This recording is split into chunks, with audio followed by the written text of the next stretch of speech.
Give me 1 second, everybody, while I get us live on Instagram here. Just give me just a second.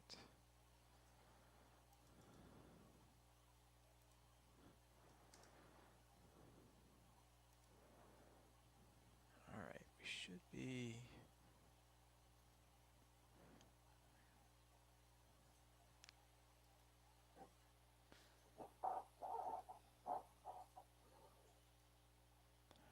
Takes just a few seconds to go live on Instagram. Thanks for bearing with us.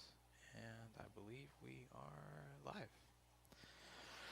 All right. Well, thank you for your patience as we get started here. Welcome to our Friday show. My name is John Lawyer. This is our Friday live show every Friday at 7 Central. And I'm a former soldier turned spiritual seeker, sometimes a teacher, sometimes a student. And what we're trying to do here on this show is talk to people from all different walks of life who have different perspectives on what philosophy, religion, spirituality, self help, and everything is all about. And each week we focus on a different co host. And so I'd like everybody to welcome Duncan Bhaskaran Brown. And Duncan, I could give you your full bio and read from a sheet, but I feel like it's better if I just turn it over to you so that you can introduce yourself. Yeah, so my name's Duncan Baskram Brown. I am sometimes a teacher, sometimes a student, and sometimes I bunk off school. That's good. That's good. Well, yeah, thanks for being here tonight. I've looked over your stuff, and you have, like we were just talking about before the show started. You have such great energy. When someone asks you what you do, like, what do you tell them? What do you say? This is what I do. well, I normally point out that most people get what I do wrong. They Yeah, misinterpret what I do. Most people that's think why I didn't that. try. Yeah, no, God, nice move. So most people think that I help people to stop drinking, but that really is not it. I don't help people to stop drinking as such. I help them to start living. I love that.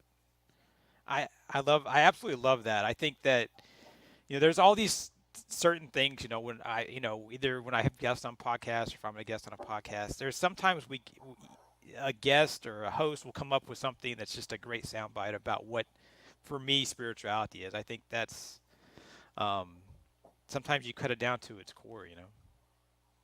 Yeah, absolutely. And I mean, I don't want to let the cat out of the bag too early. We've got a bit of ground to cover, haven't we? But the thing about recovery, whether that is from drinking or any other kind of like problem with substances, or from trauma, or from difficult relationships, or getting yourself kind of back together, it's it's not really so much about the thing. It's just another way of saying living, isn't it? It's just another. It's No, just a it synonym for life, isn't it? yeah. How do I live, and how do I live comfortable with myself? I when along those lines, when I first got back, I mean, I spent, I guess, 12 out of the first 15 years of my adult life at war. I came home. I knew I needed help. Go to the VA, and the first thing they always ask the shrink is, they're like, "Well, are you on drugs or alcohol?" And it's like, well, no, but like, I was addicted to war.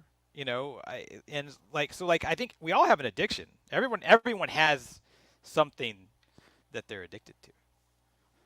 Yeah, I mean, particularly if you use the word dependence, which is It's better.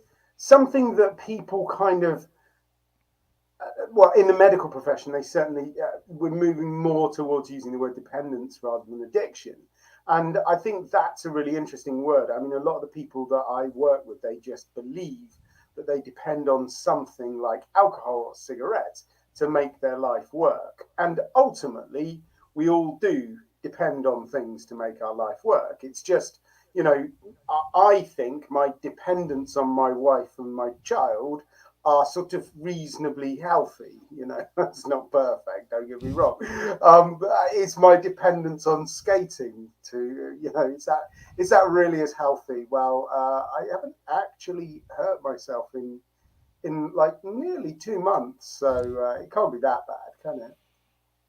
No, no, that's great. That's such a healthy perspective on things, because I think for a long time, it seems like, I don't know, 10, 15 years ago, maybe, like there was all this like talk of codependence and interdependence. It's like, what is what? But I think there are definitely healthy dependencies, right? Like we have to be comfortable in our own skin. We have to love ourselves. We have to have self care for ourselves. We have to put ourselves first, I think, a lot of times. But like, what's life if we can't share that with other people in a way that's healthy, in a way that is warm and brings us joy. Yeah, no, I mean that gets to the heart of a lot of what I do. In the early stages, once people have, or they're in the process of stopping, or once they're in the process of kind of stabilizing after they've stopped, yeah, a lot of it is quite relevant to what they've been doing, but it starts to blur into just normal lifey kind of things, and the dependence on other people, connection with other people, that is a that's a massive part of life, and it's often a massive part of getting past alcohol for many people, because you know like you say, you spent a lot of your adult life doing something in particular, and if you spend a lot of your adult life doing something, you start to relate to people around that, and you start to kind of form connections on the basis of that. So once you stop doing it, you have to kind of reassess the relationships that you have with people and the way you relate to people. And some people, the relationship will have been based purely on that behavior, and there's nothing deeper to it. Other people, there'll be a lot more to it, and those relationships are, they're not only worth preserving, they're worth strengthening and deepening. And that's what I try and do. I help people get to the point where they can strengthen and deepen the relationships that are worth keeping, and not be too worried about just ditching their drinking buddies. Right. So it's sometimes it's that light idea that we can have. It's possible, in fact, even probable, that there's addition by subtraction. You take certain things out of your life, and you're more whole or more total because of it. Yeah, I mean, don't say that too loud. I don't know whether the world wants you to let that one out the bag. Yeah, I mean, that's such a massive thing, isn't it? Yeah. Society is just geared up to piling more on. If you've got a health issue, then you need to do more, don't you? You need to get yourself a really big water bottle, or maybe a fitness tracker, or take some vitamins. If you are feeling unhappy, then like, oh man, just get yourself on Amazon. There's so much stuff you can buy, and it's like pile more stuff on top. Whereas actually, honestly, most of the happiness that I've got from life has come from removing stuff rather than adding things, because you know I know you don't actually have to carry everything around with you, everything that you own. You don't actually have to carry it around with you, well, like, unless some of your listeners are nomads. Um, you know, but figuratively, you kind of do in some respects, don't you? You carry all those possessions around with you, and I've found reducing the amount of stuff actually very liberating and very freeing. And if you don't, if you own less stuff, you have to keep less stuff clean. Yeah. You know, when we're intentional and aware about the amount of baggage that we're carrying around and how heavy it is, when it doesn't have to be, where it's like a conscious or unconscious, as it is, choice to carry that extra stuff around with us. My wife and I are moving pretty soon, and so we've cleaned the inside of our house and packed a bunch of stuff up, and I think we enjoy our house more now today than we did 4 months ago, when there was all this stuff that was just around everywhere in our house. It's kind of amazing how clean and refreshing it feels. Yeah, absolutely. And I think so much of life is like that. It's not just physical possessions. It's like we spend a lot of time chasing particular feelings, and we pour hours and hours of our life into social media chasing likes, or we want a particular feeling that we get from eating ice cream, and we pursue that, when actually, you know becoming more comfortable with yourself and not needing to kind of chase all of that sort of stuff, that is enormously liberating. I think that's the thing that I like to get across to people, how much more peace there is in my life since I've stopped running after alcohol and cigarettes and junk food, because that's really quite tiring. Yeah, it takes a lot of energy, like to chase the highs. I definitely experienced that myself throughout life, and it does get better when you are intentional about okay, I'm going to slow down. I'm going to look at things. I'm going to enjoy things. How do you work with people and get them to take that step to say enough is enough? There's actually more over here versus the stuff that I'm chasing over there. I mean, in general, people have figured out that enough is enough before I Sure. meet them. And did you know one of the really interesting things about that is even the people that pretend they haven't figured that out, they usually have deep down at some level. And I mean, I don't want to be sexist or anything, but it is usually blokes. And it is usually like the wife has sent me and they've got this plan. They're like, right, I'm going to go and talk to Duncan and I'm going to find out that he is an idiot. And then I'm going to go back home and I'm going to say, well, I tried, darling. I tried. I genuinely tried, but he was an idiot. So I'm going to have to drink some more. That is basically their plan. And then, we get chatting and they realize that, well, I mean, I am an idiot. In many ways, I am an idiot, but I'm not like an idiot in that sense that I've been there. I've done that. I've got the t shirt. I just don't wear it anymore because it's got kebab stains on it. And they start to sort of like realize that we're not so dissimilar, that actually, I do get a lot of what where they're coming from, and I've done a lot of the stupid stuff they've done, and all of a sudden it starts to dawn on them that actually, you know they it is getting to be a bit of a problem. What they thought they kind of loved, what they thought they depended on to make their life work, actually it is causing more problems than it's curing. And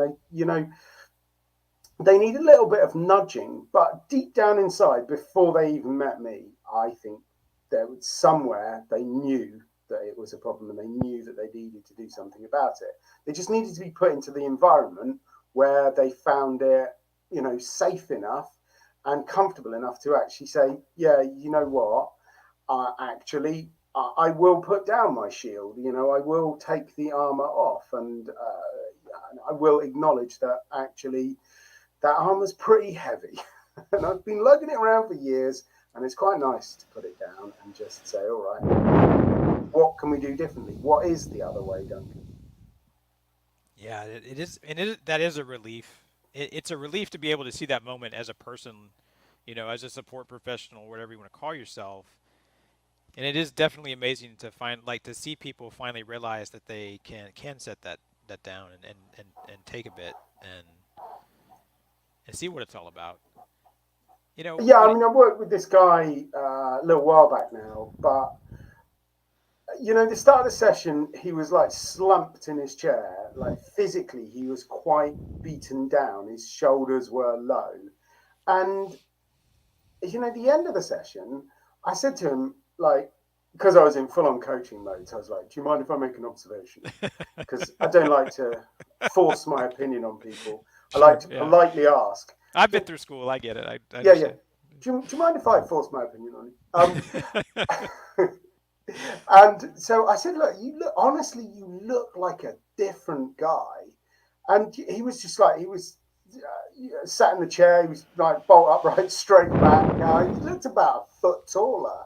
And, honestly, Duncan, I feel like a different guy. And it's like, yeah, that kind of transformation, it's so precious and important and wonderful. It's one of the greatest gifts that that another person can give you, I think. And the best thing about it is you don't need a storage box for it. You don't have to clean it. You don't have to kind of move it when you move house. You don't have to pack it up in a box. You can just kind of carry it around in your heart. So yeah, it's a nice, light, wonderful, loving excellent experience, and you know, maybe I now depend on that. Maybe that is my addiction. I that's okay though, right? That goes back to one of those healthy dependencies that you're talking about earlier. Uh, you know, this is a spiritual show. I mean, we talk about spirituality, philosophy, self help, religion. What, if you don't mind, like, what's spirituality to you? And maybe in some people it's nothing, but like, what is spirituality to you? I'm always interested to kind of see what people's perspectives are. Yeah, so I mean, I do quite. I'm quite keen on the word spirit in some respects. In as far as I think there is this great, huge part of the human experience that we need to acknowledge and sort of think about, and actually maybe even have a bit of a plan for it. And you know, I think people are. Well, I suppose we're a bit kind of like messed up about it because we sort of say, "Oh well, yeah, you know, you've got to sort out your emotional life, so that's about your heart, isn't it?" Right? It's well, no, not really. I mean, emotions don't actually come from your heart. That's sort of No, slightly correct. outdated scientific knowledge, but you know, and then we sort of talk about soul, and it's like, well, I'm not entirely convinced that that necessarily exists. I mean, you can argue about your definition, can't you? But I think I probably prefer spirit. I mean, does that actually exist? I don't know. I mean, it's a thing, though, isn't it? It's an element of life that we need to actually think about and honor. And yeah, so for me, it sort of sits around meaning and purpose, and that's one of the most important parts of life. You know, if you Yeah. do things that are meaningful, if you create stuff that helps other people and fulfills yourself, then you, like, honestly, you are going to be a pretty happy individual, I think. You know, I don't think you can do meaningful, important work. Well, you know, that is meaningful to you as well as meaningful to other people, you know, and be poor of spirit and be unhappy. So, yeah, I mean, it's a big area. It's one that I kind of struggle to talk about because I am not a huge fan of organized religion. That's No, not I'm really right here. I'm right my here. bag. So you I always end up kind of trying to find a way of navigating through it and talking about it in a way that sort of like rings true with me and is honest Yeah. to the way I feel about the world, and you know, approximately how I think it might be constructed. Brackets. I am quite aware that I am probably wrong. Close brackets. No, I mean, that's a really beautiful answer. At its essence, that's very similar to what I believe. I mean, we have like we approach it different ways, but that's the beauty of the whole subject, in my opinion. You know, um, it's about being empowered by the individual, and what really struck me, what you said, it was about that living with meaning and purpose. Because I think living our purpose in life is, for me, one of the highest things that we can do to achieve that joy and light and peaceful feeling that can be within us all. You know. Yeah, yeah. And look, I mean, I don't want to make it out like that's got to be some kind of lofty sort of thing, like you've got to cure cancer or Yeah. Oh, yeah. rid the No. world of poverty. You know, I genuinely think you can just be happy living your life entirely focused on your family. You know, Sure. and that's cool. And you sort of think, well, we do spend a lot of time at work, so you've got to find a way of earning enough money to support your family in a way that is enjoyable to you. Because if it isn't, like, Your family won't honestly, be happy. Yeah. oh That'll no, I've miserable. never met anyone who's Yeah. genuinely happy who doesn't enjoy the work that they Yeah. do. But it doesn't have to be the most meaningful thing in your life, does it? Yeah, it's like I also end up comparing most things to brushing your teeth because I've never met anybody who goes, "Oh, Duncan, I love brushing my teeth." It's like the highlight of the day for me. It's like, no, but everybody does it, don't they? Because the alternative sort of sucks, doesn't it? So many things in life are effectively like brushing your teeth. You know, you don't particularly want to do it, but you kind of got to, and it allows you to do things that you want to do. It is a platform from which you can reach those higher levels of self actualization and meaning and purpose and mastering all of that sort of stuff. So for some people, work is going to be like that, and if it is, it is. If it allows you to do what you want to do, great. If you so like, I love writing, for example, and I spent most of my life writing around the edges and just doing it as a hobby. I mean, I wrote my first book with my laptop balanced on my knees on the bus to work, and that's that's absolutely fine, because the fact that I wasn't making money as a professional writer at the time, it didn't really bother me, because I was writing, I was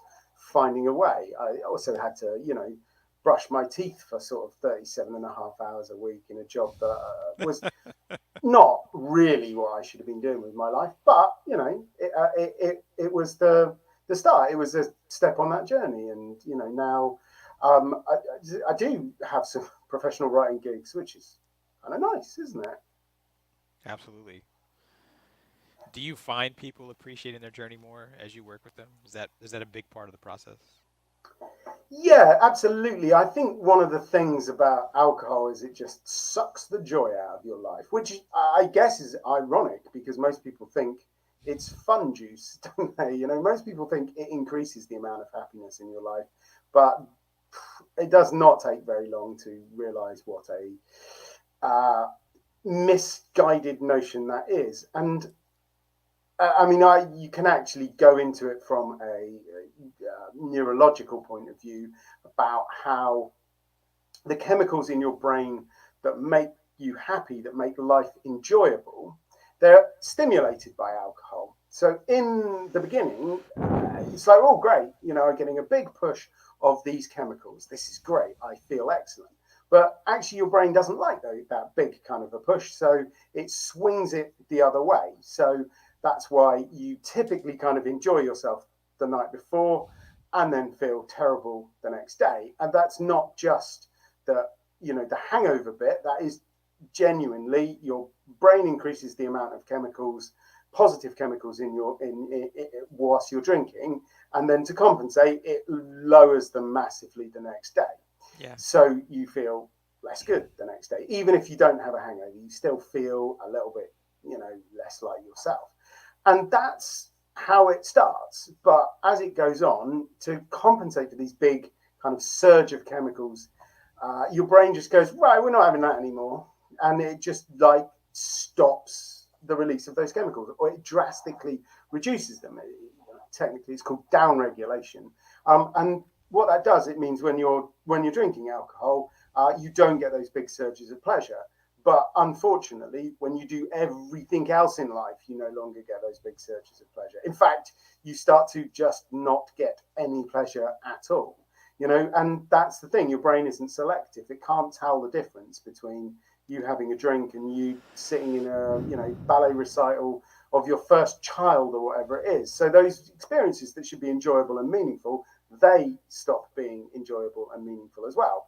And that's the kind of the neurological process of it. The reality is, I have met hundreds of people who have just had the joy sucked out of their life by alcohol. And so, yes, once you start to reverse that process, once you stop putting the chemicals into your brain, and you let your brain recover and you let your body recover, and then maybe even actually start doing some positive things in the other direction, that actually starts to increase the joy that you have in life, and you start to really appreciate things like watching your daughter do ballet, or well, whatever you appreciate.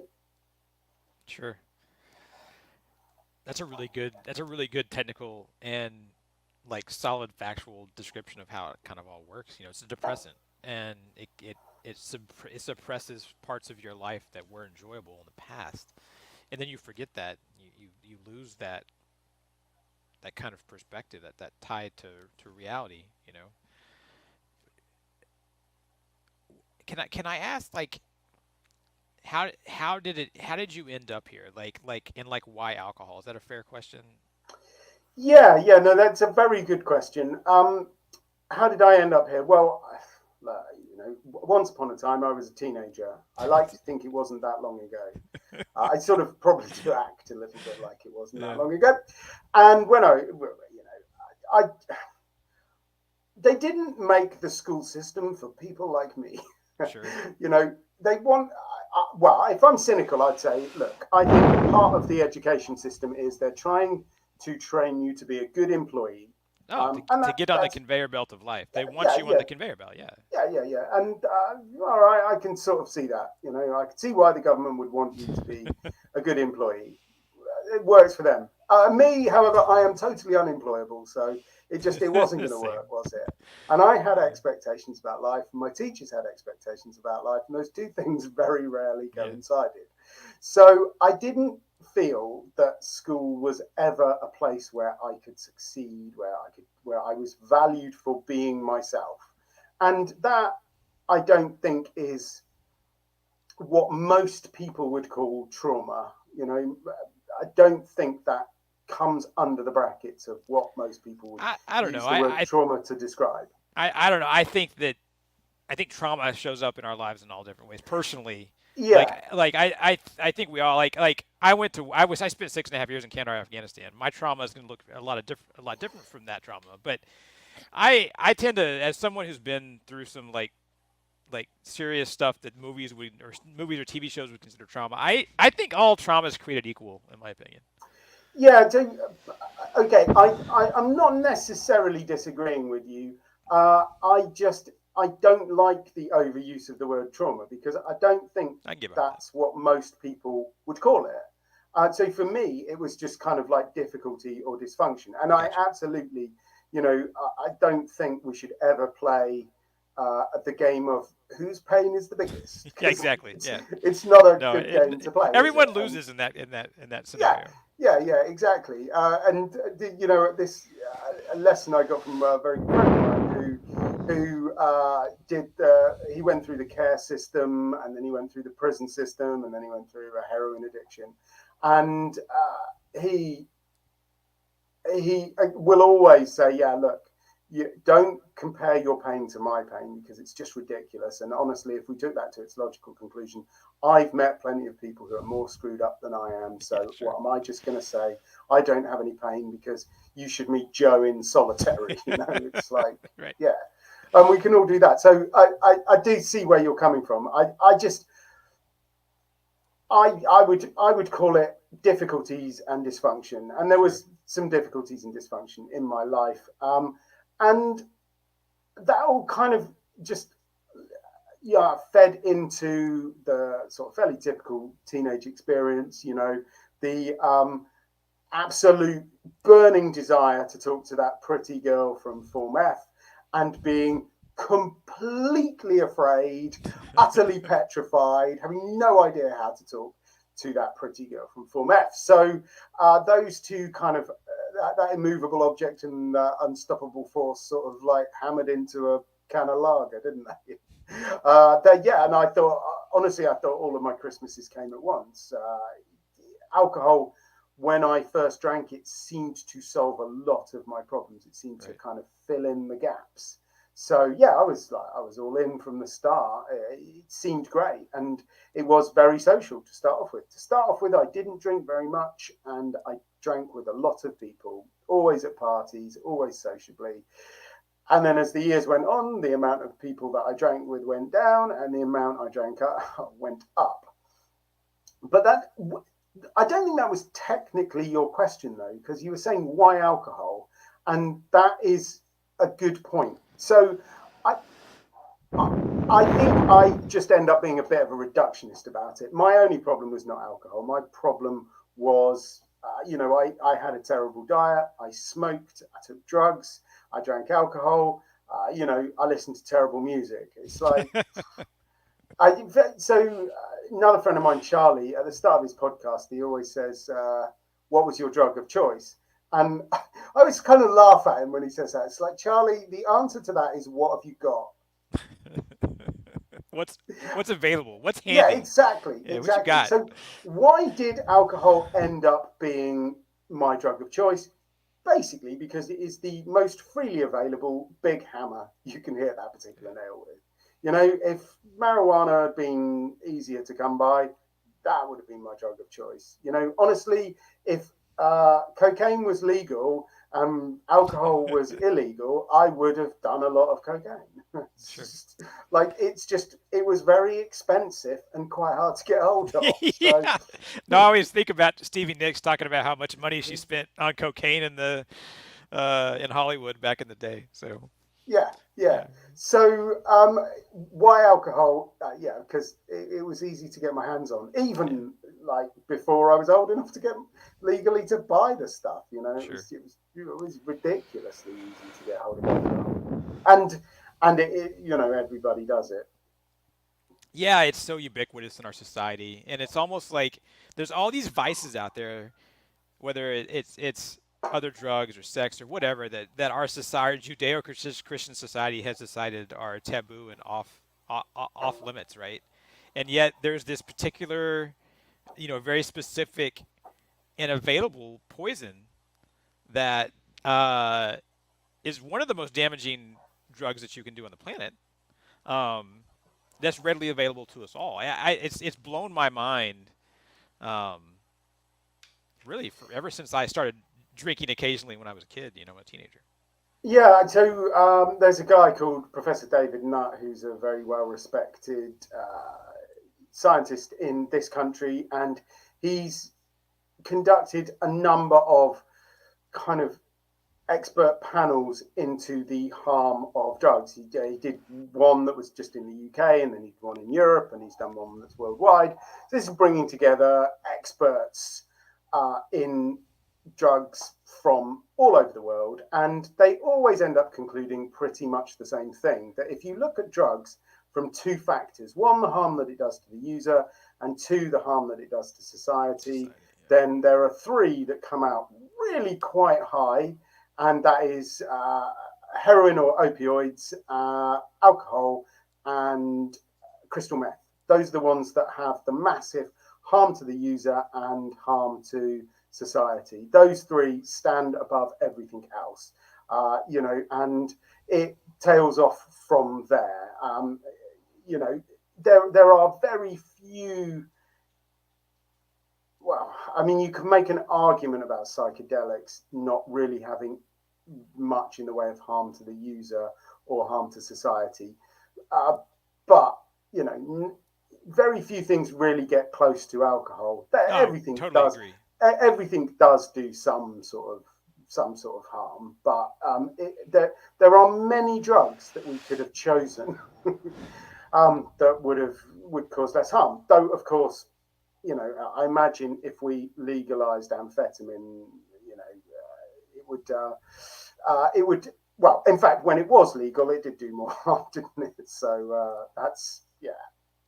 You got to take these things with a pinch of salt. But yeah, no, alcohol, absolutely. I Yeah, mean, it ruins lives, and you can. There are the statistics to back it up. You know, the amount that it costs society in terms of healthcare, in terms of policing, in terms of lost efficiency. You know, alcohol is a massive tax on business. That's one thing that I think most people don't realize.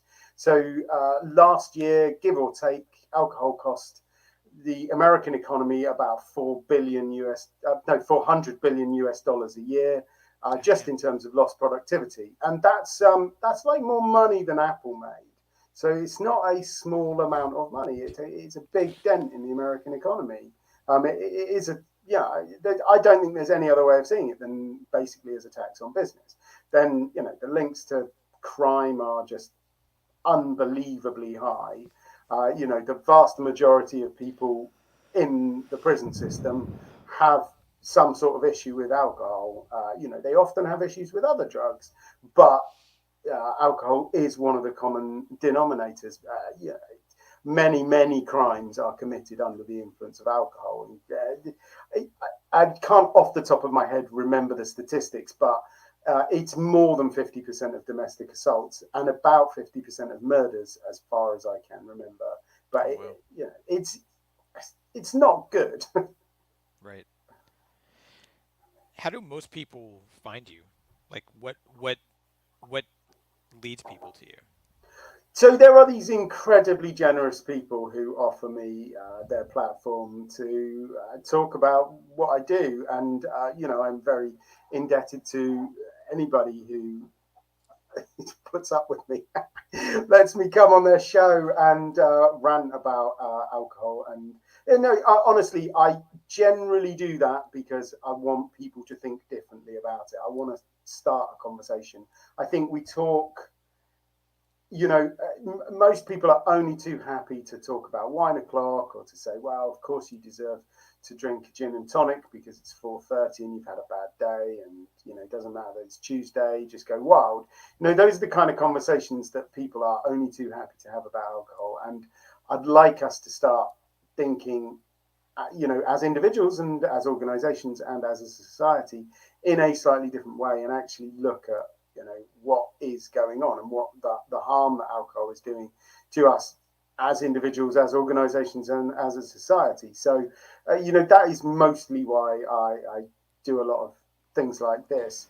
It does have a side effect of people do kind of find out who I am occasionally, and then if I can help, that is what I am here for. That's great. Tell us about you've got all this insightful knowledge, and I'm sure a lot of it's into books that you've written, but you talked a little bit about writing earlier, but I mean, it seems like it's a labor of love. Tell us about your books. Yeah, I mean, on the one level, writing for me is a very necessary tool for ensuring my mental health is good, and I figured that out an awfully long time ago. I have basically always written because it fulfills, I think, a couple of needs. One, I I get annoyed if I can't do something creative. It's I don't know. It all just kind of swirls around in my head and needs a way to get out. So yes, I mean it's a part of being creative. That's enormously important. But also there is a huge amount of self-understanding that I've got from writing, particularly my most recent stuff. But it's something that I've always done. So yeah, I mean it's really important to me, and that's why I try to write every day. And if you do that, you do end up with books. So the first one that I wrote was called Get Over Indulgence, which is my kind of journey from, well, all of the stuff that I was describing, junk Right. food, cigarettes, alcohol, all of that, to the other stuff that I've sort of hinted at, the kind of peace, energy, focus, meaning, purpose, self actualization, all of that sort of stuff. And like it is just a nice little story. It's quite short, it's quite easy to read. There are jokes. And yeah, occasionally it might nudge you in the right direction, but generally it's just fun. I don't like to put people off by thinking that they might learn something from it. So yeah, that's that one. Get Over Indulgence. And actually, if your listeners want to grab a copy of it, I would be absolutely over the moon to offer them a free copy. So if they just put getover.uk, that's getover.uk, stick that into your internet search engine thing of choice, and that'll take you to a bit of my website where you can download a PDF or a Kindle version of that. Yeah, so let's Get Over Indulgence. My most recent one is called Real Men Quit, and that is because, well, men, yeah, we have we have a few issues. So we are quite good at drinking. So about 75% of all of the alcohol in the world is drunk by men. And unsurprisingly, that means they're about 2 to 3 times more likely to have a drinking problem than women. However, if you spend nearly 10 minutes surveying the sober space these days, it is dominated by women, and some women who I have an enormous amount of respect for.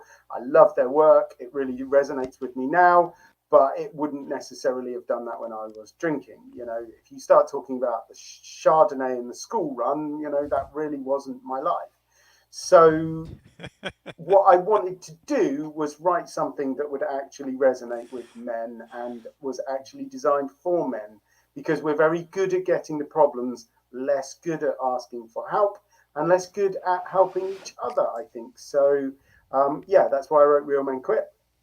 It is, a way to think about your drinking with bad jokes and James Bond references. And yeah, so now I feel a bit bad because you kind of like being a veteran.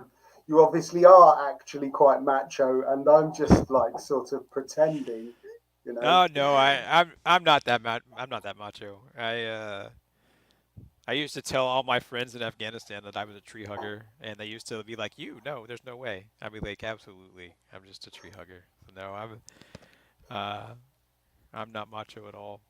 Yeah, well, Um, I am very much a sideline tough guy, you know. yeah, Yeah, yeah, yeah, yeah. I'm I very, very, very macho when it comes to shouting at the TV about what the the defensive end ought to be doing. yeah. I think I'm a lot less macho. I don't drive anymore. My wife drives everywhere, and so I think I'm a lot less macho now in a good way. I think I think it's been a very positive experience for me. Um, how do I'm always interested with people who are support professionals or helping people out. How do you stay grounded and centered yourself? Like, what keeps you um, in this positive space? Yeah, so I mean, I think partly it's what we were talking about earlier. You know, I derive a huge amount of pleasure from helping people. Right. It is enormously rewarding. I mean, it doesn't always work. That's the honest truth. You know, I Sure. am pretty good, but no magic wand, I am afraid. Sure. So that can be disappointing. That can be genuinely hard. So managing that sort of stuff. I mean, I'm pretty lucky. I do have great support networks. I've got a lot of friends. I've got I'm very lucky. Both my parents are still here, and I live very close to them, so I spend a lot of time with them. I have a really, truly fantastic, wonderful, and special daughter, and my wife is pretty nice as well. And we have over the years managed to continue to reinvent our relationship, and long may it continue. So yeah, there's a lot of support there, but then again, I've got there are things that I do that I just I love doing. So I do this weird British thing called Morris dancing, I don't know what which that is. I was going to ask you no, what that was. no, that is you and quite a lot of people. So it's a form of English folk dancing. So if you picture just about the most English scene you possibly can, like some village green somewhere in Midsummer Murders, or yeah, like round the back of Downton Abbey. That's exactly where we'd be. I got it. And Sure. yeah, yeah, yeah. So and then we wear white trousers, white shirt. There's lots of ribbons, bells, hats with flowers on, and we dance around to English folk music, waving hankies. Yeah, no, it does. Now I mention it, it does sound a bit silly. Yeah, it is. It's a tradition, and I do like traditions. I do like being a part of something that is much bigger and older than myself. That's something I've always derived a lot of pleasure from. And yeah, so I do love dancing. There's a social aspect to it. There's this tradition aspect. There's community. There's uh, it is physical. So there is embodiment, which I think is one of the most underrated things in the world. But it is also physical, and I guess that hints at something else. You know, I do genuinely look after myself. Yeah. So I consider, cooking almost everything I eat, I cook myself, and I run about 30k a week. Oh, sorry, that's 18 miles, isn't it? With that, does that make more sense? So yeah, I invest a lot of time in making sure that my body is performing approximately the way it's meant to. And I think that's enormously important, and I think Hmm. that's really underrated. You know, if you if your body's working well, it does make everything else quite a lot easier. So yeah, that's a rather extreme bit of brushing my teeth, but you know, I was kind of come back to Claudewell Esselstyn Jr., you know, a great heart surgeon and advocate of a plant based diet. He said, you know, if you think cooking all of your food from scratch is extreme, you should try a quadruple heart bypass. Yeah, right. No, it's so true. That's those are good, healthy, practical approaches to life. And when I talk about spiritual stuff with some people, and I like talking about the woo, I talk about the esoteric, but it's always, as I always try to tell people, like most of us aren't going to live in the foothills of the Himalayas in a monastery. So we're actually going to have to go walk through life with all these other people walking through life. So how do we do that? Like, and there these practical things you're talking about. Find something that you love, a hobby that you love, dancing, whatever it is. Move Mm. every day, intentionally move every day, and do these things that are some of it's brushing your teeth, but it leads to joy, it leads to peace, it leads to calm, and it keeps you out of the operating room with the bypass surgeon.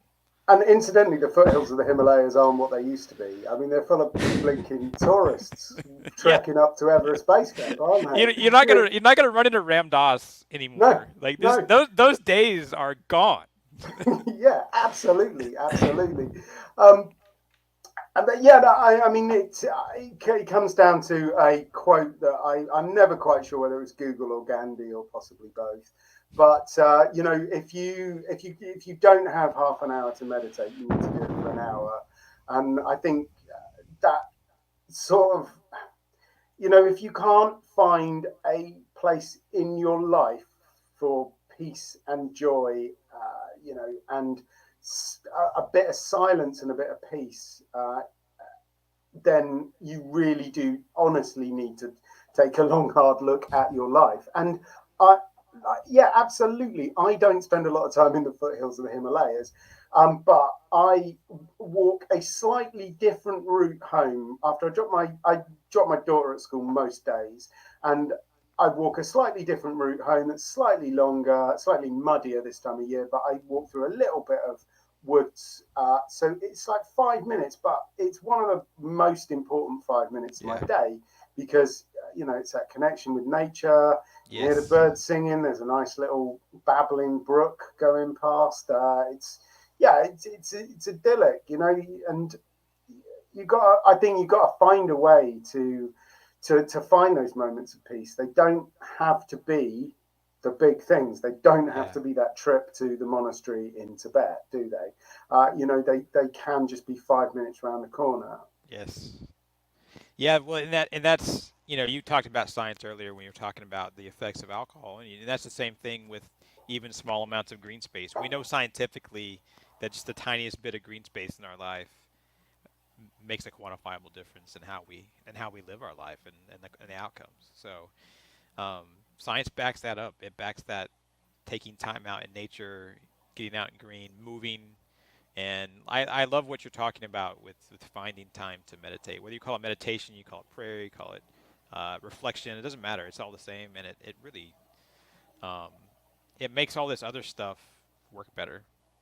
Yeah, although one note on forest bathing. I mean, I am a big fan of forest bathing, but when I first did it, I misunderstood. And apparently, you're not supposed to take your clothes off. It's not that kind of bathing. Yeah, Who knew? that's great. Uh, I love it. I looked up and I 48 minutes have passed. We've been talking for 48 minutes. I don't know how that happened. If you would have to tell people out there something that you haven't already told them, is there anything that we've missed that you would say, I definitely want this to be heard. I definitely want this to be understood. Oh yeah, no, they're absolutely. I would love everybody to have it tattooed on their heart. Although, actually, that's probably quite dangerous, isn't it? But you know, if there's one thing I could try and help everybody to understand, it is simply that you are enough. You have absolutely Yeah. everything inside you that you need to live a fruitful, meaningful, purposeful, beautiful, peaceful life.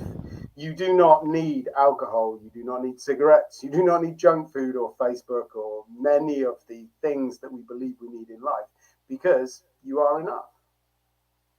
Yeah, I love that, and um, it's so important that we take care of ourselves, and I think that our society doesn't teach us that. And so for people like you to say that out loud is so important, and I think people should definitely take that to heart as it is, tattoo that on their heart for sure. Well, we've had um, one of your URLs scrolling across the screen during our talk here. Where else would you, like people to go to be able to connect with you? Because I mean, and I encourage everybody out there, go check out Duncan's books and go check his stuff out. But go ahead and tell them where they can find you. Yeah, so I mean, getover.uk, that's if you want to grab a copy of Get Over Indulgence. If you want to have a look at Real Men Quit, if you happen to know a man who drinks too much, and let's face it, we all do. We all do. Then yeah, get onto Amazon. Just type in the words "real men" and "quit." They're short and easy to spell and everything. So yeah, that's that one. Otherwise, I do work quite hard on the socials. So we do a lot of stuff on LinkedIn, Facebook, and Instagram.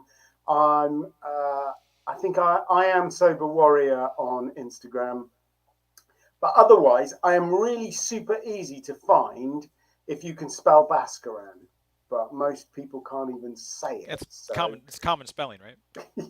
yeah. Well, it's got this rogue H in it, hasn't it? But Yeah, yeah. as you say, bascaranbrown.com is scrolling across the top of the thing. So, yeah, if you just put Bascaran Brown into any search engine, my socials will come up. I mean, they're like there are only three of us. Not too many Like competitors out there, right? no, no, With no. that name.